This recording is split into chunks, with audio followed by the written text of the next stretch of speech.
नमस्कार विद्यार्थी मित्रांनो, इन्फिनिटी इंजिनिअरिंग अकॅडमीच्या यूट्यूब चॅनलवरती मी प्रमोद देशकरी आपणा सर्वांचं स्वागत करतो। विद्यार्थी मित्रांनो, नुकतंच एक परिपत्रक आलेलं आहे महाराष्ट्र जीवन प्राधिकरणाचं। काय आहे हे परिपत्रक आणि त्याच्यावरनं आपण काय कन्क्लुजन करायला पाहिजे, कुठल्या जागा येणार आहेत आणि साधारणतः किती दिवसामध्ये येणार आहेत याबद्दल आपण बोलूया। त्याच्यामुळे व्हिडिओ शेवटपर्यंत बघायला विसरू नका। जे नवीन विद्यार्थी आहेत त्यांना कदाचित माहिती नसेल की सिव्हिल इंजिनिअरिंगच्या मेकॅनिकल विद्यार्थ्यांना सुद्धा इथे ज्याला काय म्हणतो आपण की अपॉर्च्युनिटी असते। तर कुठल्या पोस्ट आहेत, साधारणतः किती पोस्ट आहेत आणि साधारणतः किती दिवसामध्ये ह्या येणार आहेत, कारण बऱ्यापैकी विद्यार्थ्यांनी हे परिपत्रक ऑलरेडी वाचलं असेल किंवा याच्याशी संबंधित काही व्हिडिओज तुम्ही बघितले असतील। पण आपण बघणार आहोत की नेमकं हे परिपत्रकाचा अर्थ काय आहे। तर महाराष्ट्र जीवन प्राधिकरण म्हणजेच MJP याचं हे परिपत्रक आहे आणि त्याच्या परिपत्रकाचा अर्थ काय आहे हे आपण समजून घेणार आहोत। याच्यामध्ये सिव्हिल इंजिनिअरिंगच्या विद्यार्थ्यांसाठी ज्युनियर इंजिनियर आणि सिव्हिल इंजिनिअरिंग असिस्टंट म्हणजेच कनिष्ठ अभियंता आणि स्थापत्य अभियांत्रिकी सहाय्यक ह्या दोन पदासाठीची भरती होणार आहे। आणि जे मेकॅनिकलचे विद्यार्थी आहेत यांच्यासाठी सुद्धा ज्युनियर इंजिनियर म्हणजे कनिष्ठ अभियंता या पदासाठी भरती होणार आहे। नेमकं काय आहे हे परिपत्रक आहे बघा, दिनांक 17 तारखेला हे परिपत्रक आलेलं आहे। ओके, आणि हे परिपत्रक याला जर आपण उलगडून बघायचं झालं तर जे जीवन प्राधिकरण आहे, ओके, जीवन प्राधिकरण आहे यांनी शासनाला सचिवाच्या मार्फत हे परिपत्रक पाठवलेलं आहे। उपसचिव पाणी पुरवठा, बरोबर आहे, त्या मंत्रालयाला जीवन प्राधिकरणाने हे पत्र किंवा परिपत्रक पाठवलेलं आहे। आणि हे कशासाठी आहे तर हे आहे पदभरतीसाठी। मग कुठल्या पदभरती आहे, साधारणतः 500+ या जागा आहेत, या रिक्त आहेत, याच्यासाठी काय कारण आहे आणि त्याची काय प्रोसेस सध्या आहे, स्टेटस काय आहे, हे सगळं समजून घेणारं हे पत्र आहे। ओके, आता याच्यामध्ये महत्त्वाचं काय काय दिलेलं आहे बघा। तर त्यांचं काय म्हणणं आहे की जो आकृतीबंध आहे तो ऑलरेडी तयार झालेला आहे आणि 28 जून 2024 म्हणजे साधारणतः एका वर्षा अगोदरच हा आकृतीबंध तयार आहे। आता आकृतीबंध म्हणजे काय की किती जागा वॅकंट आहेत, जे विभागाचे सगळे पर्टिक्युलर पोझिशन असतील म्हणजे प्रमोशन असतील किंवा नवीन वॅकंट असतील किंवा जे काही कर्मचारी अधिकारी हे निवृत्त झालेत तर त्यानुसार आणि रिक्वायरमेंट नुसार हा आकृतीबंध 18 जून 2024 लाच मंजूर झालेला आहे।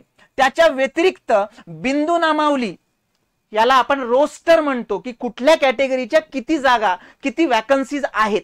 ओके, हे जे रोस्टर आहे हे त्या पर्टिक्युलर विभागाला कुणाकडनं सँक्शन करून घ्यावं लागतं तर मागास वर्ग विभागाकडनं। ओके, कारण हे जे बिंदू नामावली आहे मागास वर्ग कक्षाकडनं तपासून आणि प्रमाणित करून घ्यावं लागतं। म्हणजे असं नाही की स्पेसिफिकली ऍडव्हर्टाइजमेंट दिली या कॅटेगरीला एवढ्या जागा, असं नाही, तर मागास वर्गाकडनं ते प्रमाणित करावं लागतं। ह्या दोन्ही गोष्टी झालेल्या आहेत। बिंदू नामावली मागास वर्ग कक्ष तपासणी झालेली आहे आणि प्रमाणित करून सुद्धा झालेली आहे। ओके, मग आता एकूण जे आहेत तर ते पदभरती जर बघितली तर 100% रिक्त पद आहेत। आता लक्षात घ्या की अगोदरची जी त्यांची पर्टिक्युलर पोस्ट आहे जवळपास 5050 पोस्ट होत्या। ओके, आणि इथे काय म्हटलेलं आहे वित्त विभागाची परवानगी। आता वित्त विभागासोबत सुद्धा कम्युनिकेशन त्यांनी म्हणजे अकाउंट डिपार्टमेंट किंवा फायनान्शियल जे बघितले जातं त्यांची सुद्धा त्यांनी परवानगी घेतलेली आहे। आणि परवानगी इथे काय असते, साधारणतः 50% जागेंना मान्यता द्या असं त्यांच्याकडनं कळवण्यात येतं। पण ऍक्च्युअली 5050 जागा असल्यामुळे हे ज्या रिक्त पदाची पदभरती आहे जे पर्टिक्युलर परिपत्रक किंवा पत्र हे त्या विभागाकडनं MJP कडनं शासनाला गेलेलं आहे तर हे रिक्त पदाच्या कितीतरी कमी आहे। म्हणजे 500 जे काही 500+ जागा आहेत या 100% भरल्या जाणार आहेत। त्याच्यामधल्या सगळ्या ज्या ऑब्स्टॅकल असतात हे ऑब्स्टॅकल ऑलरेडी त्यांनी कव्हर अप केलेलं आहे। त्याच्यामुळे लवकरच ही जाहिरात येणार आहे।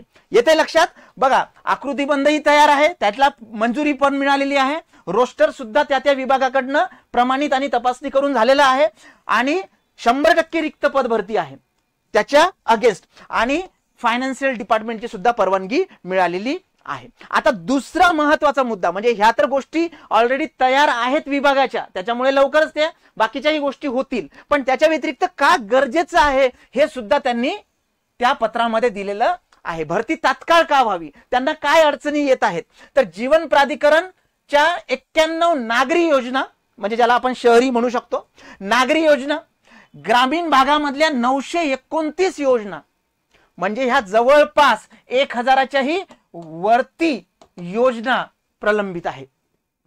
याच्यामध्ये नागरी पाणी पुरवठा केंद्र 23 आणि ग्रामीण पाणी पुरवठा योजना 22 म्हणजे ह्या जवळपास 45 योजनांची देखभाल, त्या केंद्राचं देखभाल आणि त्याची दुरुस्ती हे काम सुद्धा त्याच्यामुळे अडचणीत आलेली आहे. म्हणजे नवीन योजना तर आहेच आहे, पण ज्या योजना आता आहे किंवा जे केंद्र पाणी पुरवठा आहे त्याच्या देखभाली सुद्धा साठी सुद्धा प्रॉब्लेम येत आहे. याच्यामध्ये अपुरा तांत्रिक आणि अतांत्रिक अधिकारी आणि कर्मचारी वर्ग आहे आणि हे जीवनाशी रिलेटेड, जलजीवनाशी रिलेटेड असल्यामुळे तात्काळ याची दखल घ्यावी. ओके. आणि सगळ्यात महत्वाचं की ज्या नवीन योजना आहे या योजनाला टाइम बाउंडिंग ऍक्टिव्हिटी आहे. साधारणतः त्याच्यामुळे ह्या ज्या काही पर्टिक्युलर पदभरती आहे एक साधारणतः 150 दिवसामध्ये व्हावी हे त्यांनी त्या पत्रामध्ये नमूद केलेलं आहे. आता कुठल्या कुठल्या जागा आहेत ते सुद्धा बघूया आपण. अंतर्गत लेखा परीक्षण अधिकारी, वरिष्ठ लेखा अधिकारी हे नॉन टेक्निकलची पोस्ट आहे, 4 जागा आहेत. लेखा अधिकारी 5 जागा आहेत. सहाय्यक लेखा अधिकारी 11 जागा आहेत. उपलेखापाल 6 जागा आहेत. ह्या सगळ्या या फिनान्स किंवा लेखा डिपार्टमेंटशी रिलेटेड आहे. सगळ्यात महत्वाचं आपल्यासाठी कनिष्ठ अभियंता स्थापत्य म्हणजे ज्युनियर इंजिनियर सिव्हिल ह्या 288 जागा आहेत विद्यार्थी मित्रांनो. कनिष्ठ अभियंता यांत्रिकी म्हणजे ज्युनियर इंजिनियर मेकॅनिकल ह्या ज्या जागा आहेत ह्या 31 जागा आहेत. ओके. आणि स्थापत्य अभियांत्रिकी सहाय्यक म्हणजे सिव्हिल इंजिनिअरिंग असिस्टंट ह्या 96 जागा आहेत. जर आपण आपल्या इंजिनिअरिंगच्या रिलेटेड बोललो तर ह्या साधारणतः 288 सिव्हिल, 31 मेकॅनिकल आणि सिव्हिल इंजिनिअरिंग असिस्टंट याच्या 96. ओके. म्हणजे जवळपास ह्या 300 आणि ह्या 100 म्हणजे 400 जागा ह्या फक्त म्हणजे 576 पैकी जवळपास 400 प्लस जागा ह्या इंजिनिअरिंगच्या विद्यार्थ्यांसाठी आहे. ओके. त्याच्या व्यतिरिक्तही काही पर्टिक्युलर नॉन टेक्निकल जागा आहेत त्या आपण तुमच्या स्पर्धा चॅनलवरती तुम्ही बघू शकता, त्याच्यावरती व्हिडिओ आहे. आपले जे पर्टिक्युलर वॅकन्सीज आहेत त्याच्यावरती परत एकदा फोकस करूया.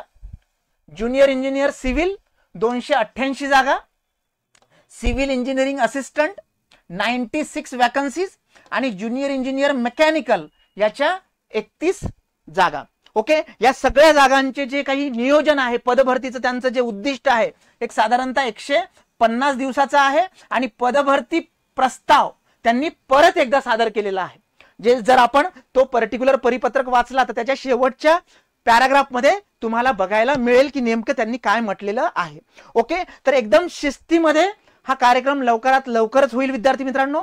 जर 150 दिवस आपण म्हटलं तर साधारणतः 5 महिन्याचा कालावधी आहे हा. ओके. पण 5 महिन्याचा कालावधी म्हणजे ऍडव्हर्टाइजमेंट 5 महिन्यांनी येईल असं नाही किंवा 5 महिन्यामध्ये येईल असं नाही.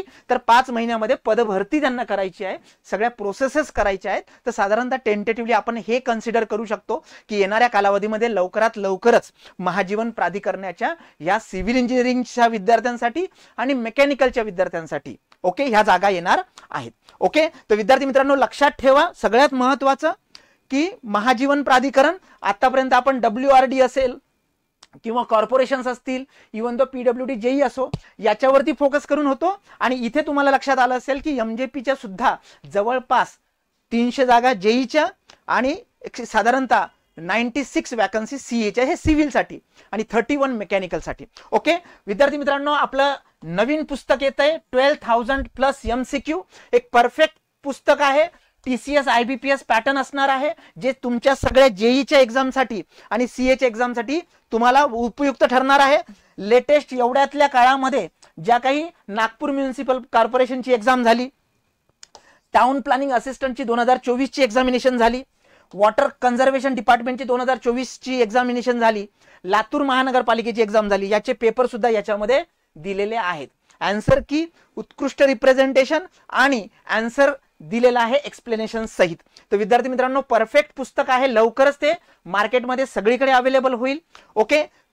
दुसरी गोष्ट की आता ह्या ज्या जागा येत आहेत याचं जर तुम्हाला एनकॅश करायचं असेल तर ऑनलाईन आणि ऑफलाईन बॅच याची माहिती पाहिजे असेल तर 7887811440 सॉरी 1411 आणि दुसरा नंबर लक्षात ठेवा 9699897070. हे 2 नंबर आहेत, याच्यावरती तुम्ही पूर्ण माहिती घेऊ शकता. फेच एन्थुसियास्टिक आपली पर्टिक्युलर टीम आहे आणि एक परफेक्ट गायडन्स आहे. जे विद्यार्थी नुकतेच पास आउट झालेले आहेत, ओके, त्यांचा रिझल्ट पण लवकरच लागेल. तर विद्यार्थी मित्रांनो बिलकुल वेळ गमवू नका आणि आताच एक परफेक्ट बॅच आता एकदाच जॉईन करायची आहे. नंतर येणाऱ्या सगळ्या एक्झामिनेशन त्या बॅचवरती तुमच्या कव्हर होऊ शकतात. ओके, तुम्ही जर पुण्यात असेल, अधिक माहिती पाहिजे असेल तर आपल्या मानकरवाडा, पत्रे मारुती चौक, नारायणपेठ, पुणे येथे येऊ शकता. आपल्या युट्यूब चॅनलला सबस्क्राईब करा विद्यार्थी मित्रांनो. टेक्निकलच्या माहितीसाठी आणि नॉन टेक्निकलच्या माहितीसाठी आपले जे बाकीचे चॅनल्स आहेत, स्पर्धा परीक्षा वगैरे, याला जॉईन राहा.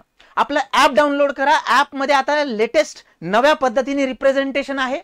फ्री टेस्ट डेली मिळत आहेत आणि एक्झाम नुसार मिळत आहेत. महाट्रान्सकोची परीक्षा जर तुम्ही देत असाल, महाट्रान्सकोचे क्वेश्चन्स फ्री वेगळे, तुम्ही NMMC ची देत असाल तर त्याचे क्वेश्चन्स वेगळे. फ्री PDF आहे, स्टडी मटेरियल आहे, कोर्स परचेसचे सगळे कोर्सेस आपण त्याच्यामध्ये दिलेले आहेत. तर विद्यार्थी मित्रांनो लक्षात ठेवा, जर येणाऱ्या काळामधल्या सगळ्या एक्झामिनेशन खूप चांगल्या पद्धतीने तुम्हाला करायचे असेल तर एकदा तुम्हाला परफेक्ट बॅच एकदा करून घ्यायची आणि नंतर सेल्फ स्टडी तुम्ही करू शकता. तर महाजीवन प्राधिकरणाचं हे जे अपडेट आलेलं आहे हे वेगळ्या पद्धतीने आपण समजून घेतलंय की नेमकं काय स्ट्रॅटेजी किंवा काय पर्टिक्युलर स्टेटस आहे. ओके, तर नक्कीच विद्यार्थी मित्रांनो लवकरच वाट बघूया आणि अपडेटचा व्हिडिओ करत राहूया. जर तुम्हाला हे इन्फॉर्मेशन वाटली असेल आवडीची आणि जर वाटलं असेल की काहीतरी वेगळं सांगितलेलं आहे सरांनी, तर तुमच्या 5 मित्रांना नक्की याची लिंक शेअर करा. Thank you so much.